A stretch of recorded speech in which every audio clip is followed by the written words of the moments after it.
Hello friends, இன்னைக்கு நம்ம என்ன பார்க்க போறோம்னா பாலிவுட்ல ரொம்ப எதிர்பார்ப்போட வெளிவந்த படமான ஏக் தின், அதாவது ஒரு நாள் படம் எப்படி இருக்குன்னு தான் இந்த வீடியோல பார்க்க போறோம்.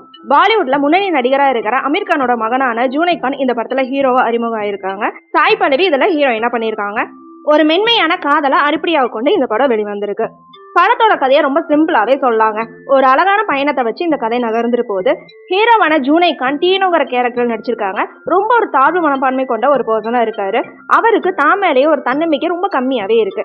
சாய் பல்லவி மேல அவங்களுக்கு ஒருதலை காதல் இருக்கு. சாய் பல்லவி இதுல மீராங்கிற கேரக்டர்ல நடிச்சிருக்காங்க. கதையோட ஆரம்பத்துல இவங்க வேலை செய்யற கம்பெனில இருந்து ஜப்பானுக்கு ஒரு ட்ரிப் கூட்டிட்டு போறாங்க. டீனோக்கு மீரா கிட்ட பேசணும் அப்படின்னு ரொம்ப ஆசை இருக்கு. ஆனா பயம் இன்னொரு பக்கம் இருக்கு. அந்த பயத்தாலேயே அவங்க கிட்ட பேச முடியாம தவிச்சிட்டு இருக்காரு. முதல் பாதியில ஜப்பானோட அழகான லொகேஷனையும் ஒரு கம்பெனி ட்ரிப்ல நடக்கக்கூடிய அந்த சின்ன சின்ன விஷயங்களுமா படம் மெதுவா நகர்ந்துட்டு போகுது. சாய் பல்லவி எப்பவும் போல தன்னோட யதார்த்தமான நடிப்புல கவர்ந்திருக்காங்க. ஜூனை கான் ஒரு தயக்கமான இளைஞனா தன்னோட முதல் பாடத்துல ஓரளவுக்கு பொருத்தமா நடிச்சிருக்காரு. படம் ரெண்டாம் பாதிக்கு வரும்போதுதான் கதையில ஒரு ட்விஸ்ட் வருது. ஒரு நாள் திடீர்னு மீராக்கு ஒரு ஆக்சிடென்ட் ஆகுது. அதனால அவங்கள ஹாஸ்பிட்டல்ல அட்மிட் பண்றாங்க. அந்த ட்ரிப்ல வந்த மத்த எல்லாருமே கிளம்புறாங்க. ஆனா டீனா மட்டும் மீரா கூடயே இருக்கணும் அப்படின்னு முடிவு பண்றாரு. இங்கதான் கதையோட எமோஷனல் பார்க் ஸ்டார்ட் ஆகுது. டாக்டர்கள் மூலமா இன்னொரு ட்விஸ்ட் வருது. அது என்னன்னா, மீராக்கு மயக்கம் தெளிஞ்சு எந்திரிச்சாங்க அப்படின்னா கடந்த 24 மணி நேரத்துல நடந்த விஷயம் எதுவுமே அவங்களுக்கு ஞாபகம் இருக்காது. அதாவது அந்த ஒரு நாள் மட்டும் அவங்க வாழ்க்கையில இருந்து மறைஞ்சு போயிடும். இதை தெரிஞ்சுக்கிட்ட டீனோ அந்த ஒரு நாளை சாய் பல்லவிக்கு ரொம்ப ஸ்பெஷலா மாத்தணும் அப்படின்னு நினைக்கிறாரு.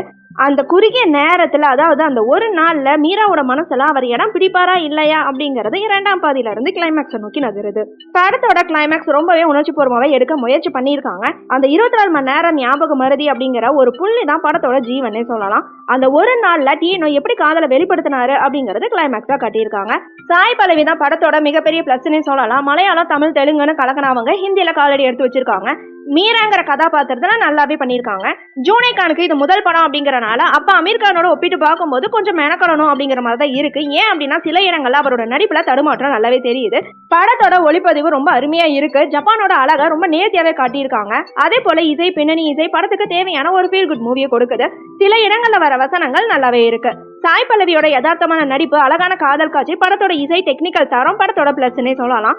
ஆனா மைனஸ்னு பார்த்தா திரைக்கதையில இன்னும் கொஞ்சம் சுவாரஸ்யமா இருந்திருக்கலாம். படத்தோட வேகம் ரொம்ப கம்மியா இருக்கிறனால சில இடங்கள போர் அடிக்கிற மாதிரியும் இருக்கு.